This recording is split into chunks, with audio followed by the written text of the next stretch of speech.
Are you ready? The Kornelia Stephanie Show, Wake Up to Love, your call to action. Join Kornelia as she empowers others to live heaven on earth. Kornelia teaches listeners how to be the authority over yourself, embracing your inner guru. Feel yourself uplifted into limitless expansion, integrating ease and grace in a changing world.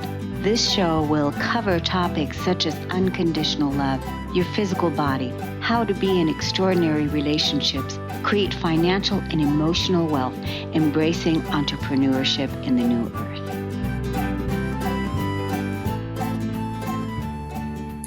Welcome, everyone. It's Stories of Hope on the Kornelia Stephanie Show today. I'm so excited and honored you're here. As always, I love introducing you to these amazing people that have transformed their lives, helping others transform their lives, and are changing the world. So let me introduce you to our first guest. He is Krisztian Riez, and he is the founder of the Mind Bloom platform. From a young age, he loved gaming. And like many others out there, he suffered from mental health issues for many years and used gaming as an escape. He moved to Australia for over a decade to focus on himself. And he developed new skills and behaviors from practitioners that dealt with the core root of the mental health challenges and trauma. Today, he's here on the other side saying to you that it's okay. He knows what it feels like being in those shoes, walking in those shoes. And he wants to help and give back to those who are suffering, just like he was. So he decided to create this platform to help give direction and choice to people who need it but don't know where to go for help. I want to point out to you that in this bio, he talked about how he got help from practitioners. Sometimes we just need that help to get to the root core, and that we can discover what is there, why are we running away, why are we not looking at this situation, and how can we make our life better. So welcome to the show, Chris. Thank you for having me. Yes, good. I'm glad you're here. I'm glad we're going to talk about this.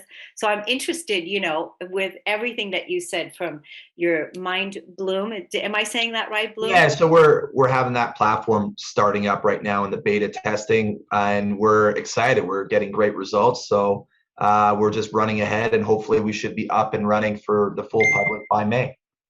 Good. Well, keep us informed. We definitely want to support you, and also what this community is about. But first, let's get into your story about. Okay, so you had mental illness. You were escaping, right? Yeah. Mm-hmm. Yes. So as a child, sometimes some children deal with a lot of trauma. I seem to have had. I'm not a victim when I say it, but overall, I had my stepfather sexually abused me physically. My birth father left, and so I was stuck with a mother who dealt with an abusive father. So my grandpa, who was an alcoholic, abusive. In Eastern Europe, it's very typical that abuse was very common, I guess you could say, physical alcoholism. My mom became bipolar with massive suicidal tendencies. So when I was 12, 13, being the only guy, I got the brunt of it because I was that blaming figure. I left, did some yoga to try to figure out myself in Vancouver Island. And then from there, went to New Zealand, and then spent the last 10 years in Australia really understanding why and what. And, going from hypnotherapists, counselors, CBT, to tapping, to Reiki, to Qigong, to your energy management, to your nutrition, really tried to understand the core principles and the roots until after I worked on those areas, I was like, holy bejesus, there's a lot of people around me suffering like myself. And, a couple people, that I knew, their friends committed suicide or family members, people dealing with depression that I had, like, were my best friends, didn't even tell me about it. I'm like, what are you talking about? So it really opened my eyes to doing something. And then I had a hypnotherapist really break free of my mold, I guess you could say, on what I want to try to contribute to society. And that itself is I want to help 1 billion people with their mental health challenges, this platform being one of them. Good. That's so good. That's so good. Do you feel, well, it sounds like now you've really moved into the self healer in you, getting assistance from the people that supported you, your advocates that were helping you, your practitioners. But also at the same time, you wanted to get to the root core, and you were interested in healing. You were interested in healing. You wanted this. And so that was the beginning. Do you feel like, because I resonate a lot with what you're talking about, as I overcame suicide myself. Mhm. So not the shadow of suicide followed me my entire life until about 25 years ago, when Mhm. when I really cleared that out and healed that. And so I'm suicide free. So Mhm. this is not something that I would ever even consider. As a matter of fact, it's a miracle that I'm standing here talking to you right now. So, Mhm. um, do you think that you came in this lifetime to look at all of these traumas, heal all of these traumas, because with everything that you experienced as a young man and then as a young adult? Can you rephrase that question for me? So just a So little bit. do you feel like you came into this life to heal Yeah. this trauma, to face this trauma, to, Yeah. yeah? Yeah, I think there's a lot of people that, they're like, man, my life isn't as rough. Like in high school, man, my life isn't as rough as yours. Like, I don't get it. Like, and then I had a couple people like, you're going to do something good with the world. I just didn't know what that was, and I think for me, uh, trauma, like suicide, like when I went through that phase where my mom tried to, kill herself almost every day, every second day, overdose on pills. I made a pact to myself then and there that it's not even not even a question in my mind that I will not, there is no easy road for me for this mental health journey. And it's go through it, figure it out. And there is no quick fix, quick band aid. I take a quick pill and boom, magically I'm cured. So I wanted to work through it. You wanted to work through it. So And I that's, help others do the same, 100%. yeah. So that's a big thing. You wanted to work through it. And for a while there, you used gaming as an escape mechanism to deal with what you had to be as a child. My God, you were like, 100%. that was like probably your saving grace at many times where, you felt alone and didn't have the support that so that was the thing that you went to. And thankfully you only went to that instead of becoming, drinking or alcohol, or it could have been so much worse, that the things that you could have been doing, but you really, you did that. And so then you got involved with yoga and healing modalities. It sounds like you experienced a lot of different healing modalities in order to help yourself on this journey. 100% correct. Yeah.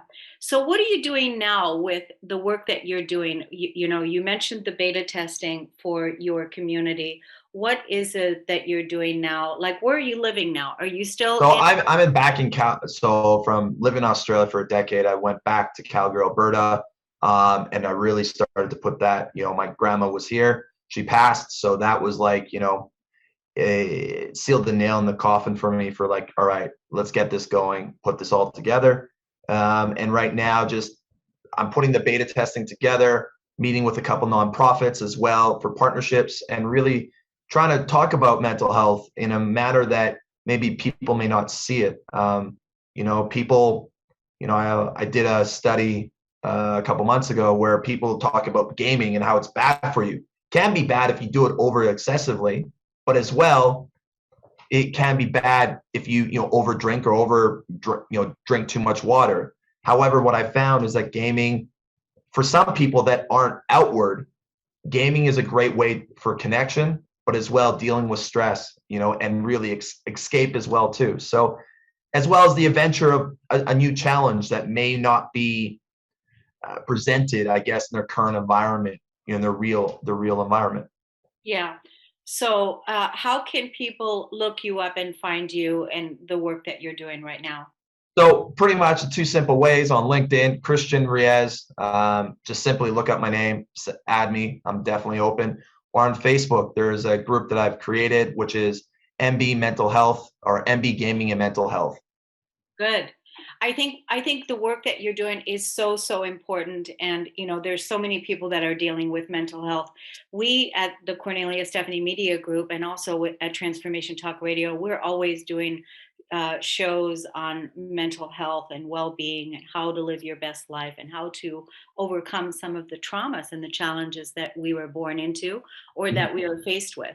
So one of the things that I want the audience to do is go check out Chris's information and definitely go, subscribe to his Facebook and also LinkedIn, but also go to the App Store and download the KS Media Group app. And that is going to support you. Create your free account, get your free ebook, because we have so many ways of to inspire you to support you to live your best life. And there is the universal questions that's posed there every week. But we list people like yourself, Chris, there, which you might want to talk to us about this further, because we publish and list people that are the world's best leading entrepreneurs, the world's best practitioners, the leading world's best educators in their field in our app, so that we can be a one stop, one click, one stop. You know how easy it is when people are on their phone, which they are a lot. So be sure to go subscribe to the KS Media Group app and go check it out and download it on your phone. And thank you so much, Chris, for coming on the show today. And thank you for having me. Thank you so much. Great. Thank you, everybody. We're going to take a quick break. We'll be right back. Stay tuned for more.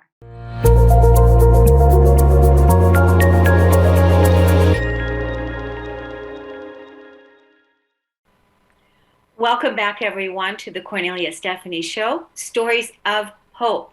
My next guest today is Payton Lynch. As a child and young adult, Disney storytelling became an important part of her life, teaching her to engage audiences. In her career, she tells stories through the magic of guest engagement as a product manager at the Walt Disney Company. I've been crafting, she says, stories for as long as she can remember, but in 2020, she decided to take the plunge and dedicate herself to writing her first book. Her first book is inspired by her husband and his story as a 9/11 surviving child. His story is one of the 3,000 stories, not including the 2,000 adult-age people who lost a parent that day, and the countless others who have gone on to lose a parent due to 9/11 illnesses that need to be told. She's grateful to John and many others that she's interviewed thus far who have been so willing to share. Welcome to the show, Peyton. Well, thank you so much, Cornelia. I'm happy to be here. Wow, what an incredible journey. Going from telling stories, you were trained to tell stories.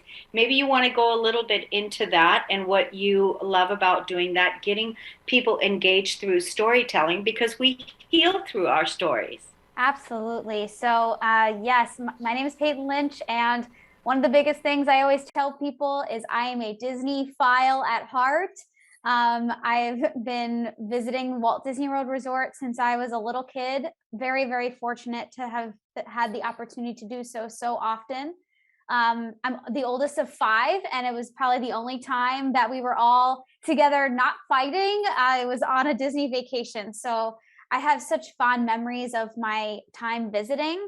And the time that I spent with cast members and just seeing the level of service that they gave each and every one of their guests. And I knew from a young age, I'm like, that I want to be a part of that. It just felt like there was this calling to help others and serve others in this way of, creating magic. And so I didn't know how I was going to get there, but I got there all the same. I applied for a 6-month internship with the company when I had a full-time salary job in Pennsylvania. And I picked up, moved my life down there, and so glad I did, because the skills I've learned, I mean, Disney is a storytelling company, and whether you live in Orlando, Florida, or halfway across the world, there isn't really anywhere that the brand hasn't touched. And so having instilled that into, we all have our own story, but then this shared story of life experience is really what Disney stories, it's what pulls at our heartstrings about Disney stories. So I just tapped into that once I started writing my own book, which I know we'll talk more about. And it's been such a fulfilling experience so far. I've loved my career at the Walt Disney Company, and hope I get to continue it for many years to come. So you're still at Walt Disney now? Yes, correct. And you love it, and it's all good, and it's Yep. great. Yep. And it's a family biz. My husband works here. One of my sisters works here. So we live, eat, breathe the mouse. Oh my God, that's so fun. Ashley, my VA, is the one that booked you, and she is a big, huge. Did you guys talk about Walt Disney stuff? We haven't, but now we must, because it's, when you meet someone who has that connection, you always find something to talk about. She's a big Disney fan. So when I read your bio, I said, oh, this is going to be great. I love that she connected with you. So yeah, definitely you guys have that in common. Absolutely. So then that's taking you now from your beautiful career, Disney family business. It's in your blood. You are definitely loving your life. And now you're also writing your first book and telling these stories. Tell us about that. Sure. So it might seem like an interesting segue, right? Disney cast member, what business does she have writing a book about 9/11? I mean, they're stark contrast in topic and subject matter. But as you had mentioned, it was my husband that inspired me. I'll never forget, on our first date together in 2013, it was in September time, and I didn't think much of it. I didn't know anyone impacted by 9/11, even though I grew up in Allentown, Pennsylvania, which is very close to the area. But he sat me down at dinner and shared the story of how he lost his dad, Robert Henry Lynch Jr. He was a property manager of True World Trade, and was there on the day of 9/11. He was actually outside of the building at the time, and called home, left a voice message that they still have on a cassette tape to this day, saying he was out of the building, he was safe, he loved them, and he would call soon. Unfortunately, that next call never came, because he did go back into the building to save other people's lives, and was honored with a Medal of Valor at the White House in 2005 for his courageous acts. As you can imagine, that is not the story that I imagined he would tell me on this date. I just did not expect that, but was so grateful for him in, his candor and just his vulnerability in that moment. And I knew then, because I had known him for some time through mutual friends, and just in the time that we had been talking, that he's an incredible person. And I'm very biased, right? I did go on to marry the man, but I just knew that he was this incredibly kind, resilient person. And all I could think was, if this were me, I don't think I'd be like that. I think I'd be pretty bitter, angry, sad, all these things. So again, that's sort of the foundation of where this all started. But then 2020 came along, right? I mean, at this point, we've been married for a few years. And this little tiny pandemic thing kind of wreaked havoc on our lives. He was laid off from the Walt Disney Company during that time. I started working completely remote, and at the time, and still are, we were going through a fertility battle that has now brought us 2.5 years of trying to conceive. And I was not handling things well. I was really suffering in the loneliness of infertility, especially feeling so isolated, and we physically couldn't be with other people. And September started coming up. I started thinking about 9/11 and the impact it's had on our family. And I said, you know what? I think there's something I can tap into so that I could actually help myself walk through the grief that I'm going through, to learn from my husband. And maybe there's something to be said. Maybe there's a pattern amongst other people who lost their parents that day too. And what an interesting story to be able to tell about this part of the 9/11 story that really hasn't been told, right? I mean, many of these people were children. Some of the people I did have the opportunity to speak with for the book were under a year old at the time of 9/11 happening. So really grew up, in this time. They're in their 20s now.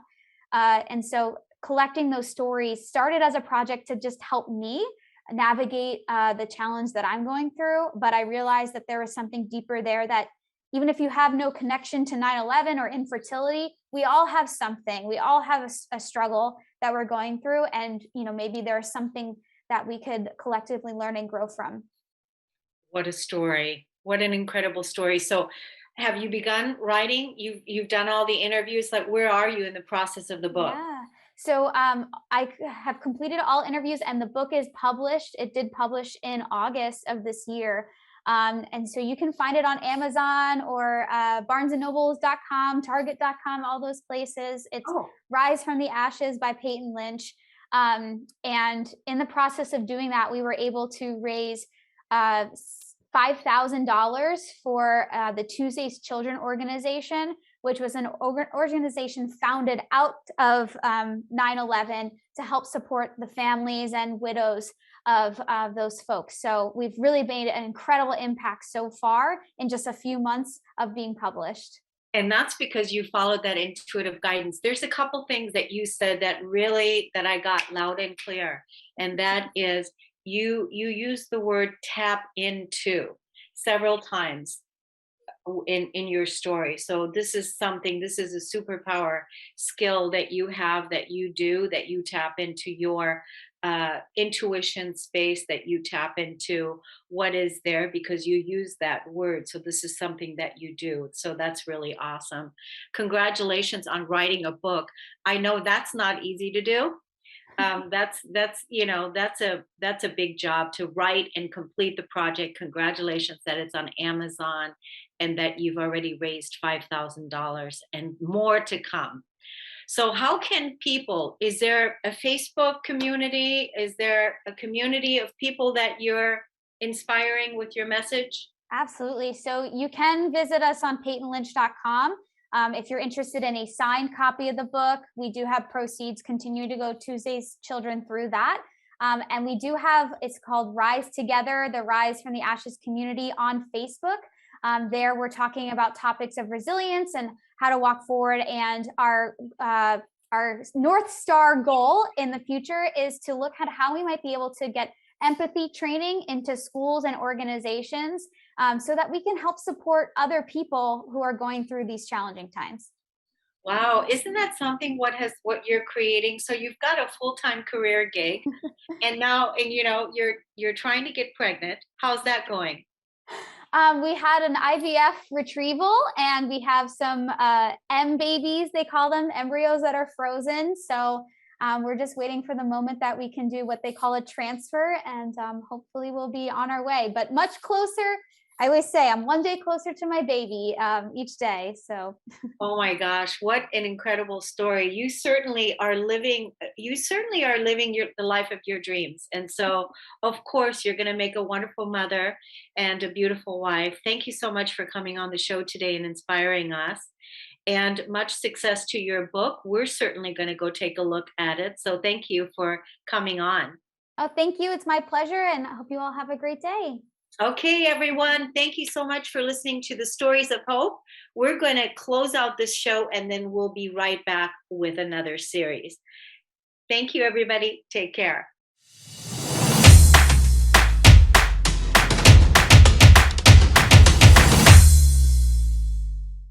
Welcome to the Kornelia Stephanie Show, Stories of Hope. I'm so excited to introduce you right now to our next guest, and that is Cate Schultz. When I was reading Cate's bio, I thought to myself, hey, Cate, where you been all my life? But let me just share this with you. Growing up as the eighth child of 12, Cate had ample opportunity from day one to observe human behavior. Cate started writing while still young and often received recognition for her creative writing skills.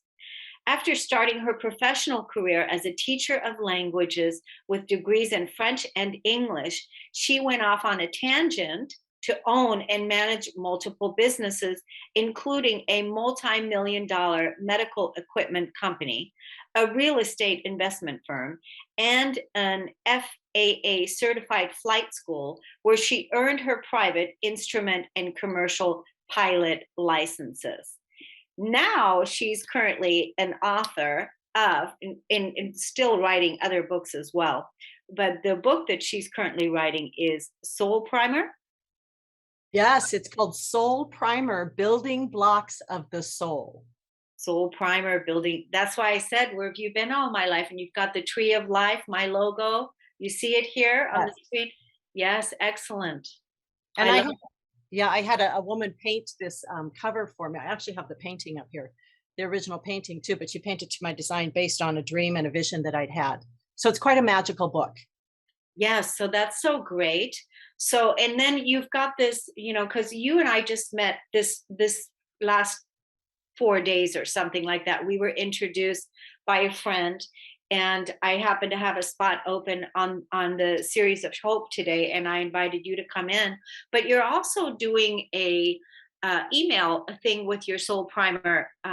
So yeah. we definitely want to get into that a little bit. But let's go back to your story of your life, and just take us through, because you've done a lot of things. And do you feel like everything has prepared you for this time in your life right now?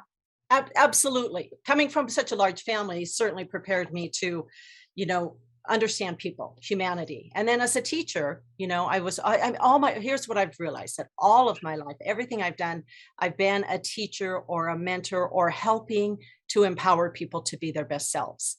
So there's that line of continuity that goes through even all the different variety of things that I've done. Now, one of the things that really made me realize how important it was in my life is when I started teaching people how to fly. And I realized how much joy I got from teaching women and teenagers how to fly, because those are the sectors of our society that often feel like they don't have control over their lives. And when a woman would get into an airplane, she'd come in timid and unsure, she'd get into an airplane and she'd solo for the first time. And she would come in a transformed person, because she would realize she wasn't just in control of the dials and the knobs, she was in control of her very survival. Whether she lived to see the next day was in her hands. And you could just see the power, flowing out of her after that experience. And I thought, oh my gosh, that's what I want to do all my life, is to empower people to step into their own greatness, really. Yeah. And so you're doing that. So I just want to, say that I've dated several pilots, and so one of them, yeah, I know, but one of them, but it's all good. One of them told me, he was a helicopter pilot, and he told me that women are much better pilots. And also they are much easier to teach how to fly than men. Yes. So I thought that was an interesting observation based on what you just said right there. Yeah. Well, you know what? I think we're realizing that women can do a lot of things really well. And I want to say I have 3 grown sons. I love men, but I think as women step into their own power, boy, it makes a better world for everybody, men and women. Yes. So, talking about, did you say 9th of 12? 8th. Okay. So, that's a lot of siblings. Now, are you the only one in your family that is doing this line of work? Absolutely. In fact, I'm the only one that went to college. I'm the only one that's traveled around the world. I'm the only one really that broke free and bless their hearts. My family was a sort of small town parochial family. I was actually brought up. My parents told me that a woman's place is at the home, taking care of her husband and children. And so for me to go off and do the things I did was sort of revolutionary. And so, yeah, I'm the only one who did that. Yeah. So do you feel, between you and I, do you feel that you were the one that came in to lift the ancestral lineage in the family and raise and break those limitations and raise the lineage up to a new beginning? Well, I wish I could say that I felt like I had done that. I don't know that I mean, maybe in a spiritual, more ethereal way, I've done that within my own siblings and stuff. I don't know that I've had that much of an impact because they're, still sort of in their mold. But, they say that we're all put into a family for a reason. So, I mean, I do think that having the challenges that I had, because I grew up in a very poor family, I started working when I was 12. And not easy work. I mean, other people were going on vacations. I was working on weekends and after school. I worked full time my senior year in high school. So not to, I don't like to go, I don't want a big pity party, but those challenges made me stronger. Right. And all my life, it's the challenges that I put in front of myself and the challenges that the universe has presented me that have made me stronger. Yeah. So I'm grateful for those. Yeah. Even though, our family may not know what it is, us healing the ancestral lineages, but we, the ones that on a soul level, we know that we came here to really heal all of the traumas and the poverty and all of the grief from our past, and that to rise above that. So this is basically, back then they used to call us what is it, black sheep? Yeah. Right, that black sheep, or you're the one that stands out. You're unique, and you're breaking all the rules, and you're rising above out of the programs. Yeah, my mom looks at me and she says, "Where did you come from?" and honestly, though, as far as a family, I mean, for me, my family is much wider now. It's the many beautiful souls that I've met in the world, and it is people at large. And I do feel like there was a reason I was put here, and that mission is to save the whole family. I mean, it sounds meaning the whole world, and it sounds grandiose, but I really strongly feel like that I have a mission to do my part to save the world. I mean, I honestly think we all need to save the world, but I certainly feel that I feel my responsibility strongly. Yeah, it's wonderful when we really fully embody the vision and the mission and stand in that, because that's the thing that's going to be getting you out of bed in the morning and you're excited. It's going to really help you to thrive and get your message out, which that's what inspires, right? What inspires you, what it inspires the change, the ripple in the pond. Absolutely. So I want to talk about the tangent that you went on. Okay. when you because first of all, so you've been working since you were young, and then you became an entrepreneur, crazy with everything that you were doing. So all of that, again, getting you ready for this next level to bring all your wisdom into this spot now where you are today, and realize your mission. Mm-hmm. Right. So it's a big project. So yeah, and when you look back, you realize, sometimes, I've had so many crazy things happen in my life and adventures and stuff. And I look back, or sometimes at the time I think, wow, this is so weird. Why is this happening? And then I look back and I go, okay, I understand, because that path led me to where I am now. Yes. Yeah. And everything prepared you for this now. So that's because you said, in the bio, you were talking about how you went on that tangent and how you were owning multiple businesses, including a multi-million-dollar medical company, a real estate investment firm. So what was all that? Do you feel like this was all part of your preparation for this work that you're doing today? Well, it was yes and no. I mean, it was because it taught me how to work with people. It taught me managing that many employees at once, taught me how to work with employees. I mean, I had employees tell me I was the best boss they've ever had. So, I mean, bit by bit, I was compiling the tools and the experiences that I needed to do really my most important work, which is this, honestly, Kornelia. This is, out of everything I've done, except for maybe having my 3 children, birthing this book is the most important thing I've done today. When did this book come into? So I have I'll try to make it a quick story. So in December of 2017, I had a dream, And in the dream, I had to go to the bathroom. So I went into the bathroom. But when I got into the bathroom, I realized I didn't actually need to go to the bathroom. I needed to give birth. So I climbed into the tub. When I looked up, there was a red fox sitting on the floor looking at me. And then the dream ended. Simple dream, weird dream. We all have weird dreams. But for some reason, this one was super powerful in my mind. And as I was thinking about it, this other vision that I had had like 4 years prior of a white tree of life on a magical green background with the infinity sign in the trunk and a white sign on it came into my mind. So I knew the two were matched together, but I didn't know why. But anyway, 2 weeks later, I started writing Soul Primer. Okay, wow. And when I looked up what red fox means, because I study shamanism also, and shamans believe that animals are linked to the spirit world. And when an animal comes to you in an unusual way, and red foxes had never really been particularly, present in my life. They have a story, something to tell you. They mean something. They have a message. They have a medicine. So the medicine of red fox is, it is about the awakening of the feminine energies and how those creative energies can positively transform a shape-shifting world. And so transform, what did you say? A shape-shifting world. You froze there on the screen, so it looks like we had there you go. Positively transform what? A shape-shifting world. Okay. I thought, so I was well into the book. It took me about 2 years to write it. At that time, when I finally looked up red fox, and I thought, okay, that's got to be the cover. Because it was this, and I will say that this book was kind of downloaded to me. Yeah. Because so what, can I explain real briefly what it is? Yeah. Yes, we have time. So it's an ABC book for adults, but it's great to use with children as well.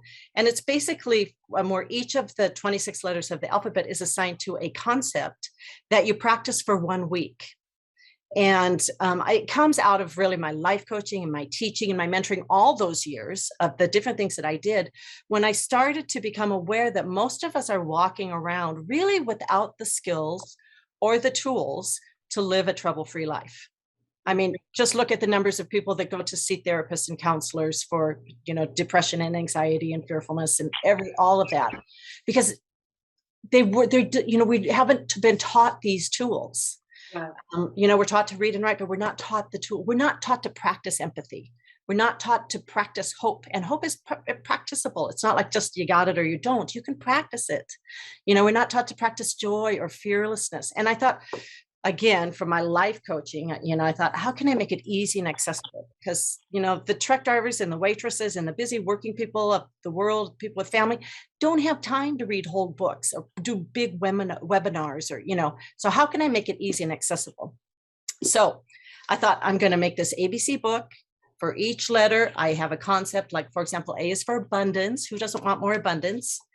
B is for beauty, which is not about being beautiful. It's about seeing beauty in everyone that we meet. And for each, so let's say Sunday, you open up your page to your new letter, and that week, and then you read the letter, the 1 page of text. Everybody has time to read 1 page of text. And there's an exercise at the bottom that you practice for 1 week. So you just leave this open on your breakfast table or whatever. And you practice that 1 exercise just to raise your awareness of each of those concepts that really cumulatively will transform your life. And that's what my readers are telling me. It's transforming their life in such an easy way, such a gentle way. And so that my goal really on the micro level is to help people live trouble-free lives. But on the macro level, I think that we all need to be practicing these skills if we want to have a transformed world. I don't think that, a new policy or a new plan or a new government is ever going to transform our world, ever. I think it's going to mean every single one of us stepping up and doing the work to transform our life so that all together we can transform our world. Yes. And it really involves the daily practice. It Yes. involves the practice of, something to align with that's positive, that's natural, that's organic. Yes. Every single day, so that you can release and let go of the negativity, of the trauma, of the pain, of the grief, of the sadness that's not that's not true, that's not who you Yeah. are, that you can release that, but you have something to practice and align with on a daily basis, right? And it's interesting because this book came out in at the end of February 2020, right about the same time that COVID hit the scene. So I did my very first book talk and book signing at the end of February, and then all the bookstores closed. Oh, So yeah, yeah. they were closed for a long time, and they're not. A lot of them still don't do events and whatnot. But anyway, and I thought, oh gosh, that's a interesting time for an author to have her new book come out. But then I thought the timing is perfect, as all things are. The Right. timing is perfect because it's needed now more than ever. I mean, I talk to so many people that are struggling with, they're just a little bit down, and is it any wonder? I mean, you think about, we have so much destabilization going on in our life. I mean, we have, just touch on the negative so that you can find where the hope is. But, we have COVID, which is really attacking our personal stability, our personal safety and security. And then right now we have the political situation in our own country and really in many countries that's destabilizing not just our own country, but the world. What we thought of as a rock of democracy is like a little shaky now. And then we have climate change that's destabilizing the earth, the planet, and it's like, sometimes it feels like, oh my gosh, it's a lot. And so, like you said, it's the practice. We have to practice to manage that. And these tools help us get through those times and help us learn to manage the instability. And the beautiful thing is that shaking us through this process can create a great foundation for us to build a new reality. Yeah. And so I think the book arrived at the perfect time. Yes, the book arrived at the perfect time. Exactly. It did. And because again, like even you coming on this show right now, right? That was another one of those perfect time events. Yes. Where you were able to come here and share with us your passion, your book, with also you're snowed in Leavenworth, right? Yeah. And who would have thought that it was going to turn out like this? But again, the internet that we have where we can connect with each other. So I think that's beautiful. Well, I after it had been out for about a year, I thought, I guess I should make some effort to try and promote it more than I do. I know I have that responsibility. So I sent it to Deepak Chopra and was very surprised that he contacted me and said he wanted to interview me, that he was interested in the book. So I was like, oh, that's great. So we had an interview, it was about a year ago. And he said, I highly recommend that people read this book. He said, you touch on all of the spiritual elements that we need to be practicing.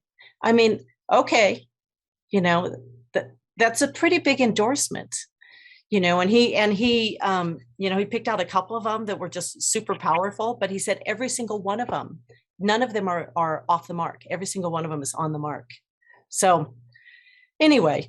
Well, did you sell a lot of books?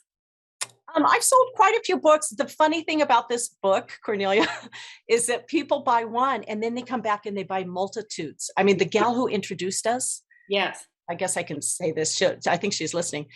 I think she's bought over 30 books now because she's given them to all her sisters and her friends and her nieces and then another gal has bought, I don't know, 26, I think. And she gave them to all her neighbors and all her, same deal, all her family and friends. So I probably have more than couple handfuls of people that have bought over 20 and a handful that have bought over 30 books to give away, which I think is phenomenal. That's actually the new way. I really feel like that is the new way. It's an organic way. It is, a person having a personal experience and then saying and giving it as gifts or saying to another person or in the community or in the church or in the group, saying here, everyone, these are the books that, that are going to change your life, that are going to help you. Yeah. I really feel like this is how, we're going to be selling more of our services, our books, our programs in this way. Yeah. And I think that's so important. I'm writing the second one. So I'm thinking that I should try to get some more firepower. I didn't even try to take this to a publisher, which I probably should. But I thought, like you said, I kind of was going to just let it grow organically. Well, one of the things I want to do is right off the bat, have you come back, but also introduce you to my group, KS Media Group. And also, while we're talking about the KS Media Group, is I want everyone to go and download the app on your phone. And that includes you, Cate. Okay, and I did already. Good. Okay, great. Then you'll see when you download the app, you're going to see the Tree of Life. So right away, we're aligned with our messaging. My mission is heaven on earth. And so heaven on earth already exists within my own being, because for the last decade, step by step, what does heaven on earth mean to me through my retreat, through my writing, through my sessions, through all the different things. And now it's an embodiment. And when you own that energy, when you own your soul and you're listening to the soul's promptings, that's why I love that you called your book Soul Primer, is priming the soul. That's a powerful name.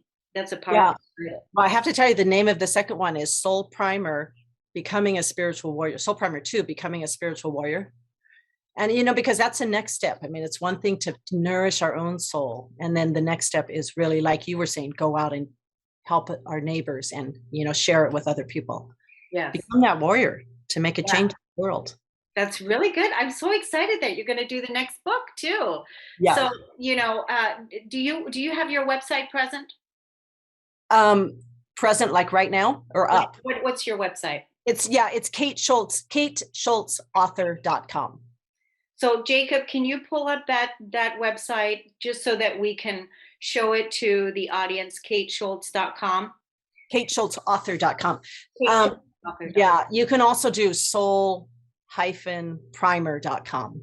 Both of them they go to different pages on the website. But so that's great. It's exciting that I would love to hear more about what you do. Yes, absolutely. I definitely think that you would be a wonderful, because in our app, I list the leading world's best practitioners in their field of influence in the app. So we are the new house.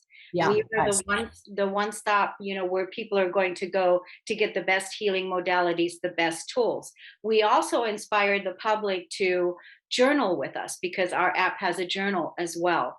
And so basically every single week we do the universal question. So this week's universal question is, what if you said yes to your soul's desire? And then go in and answer that question, journal that question. And every week we pose a new question. But we have so many podcasts and so many meditations and so many ways in to engage the audience, to have that daily support, And you would be a wonderful practitioner listed in our app, simply because with your Soul Primer book, with what you're doing right now with this work.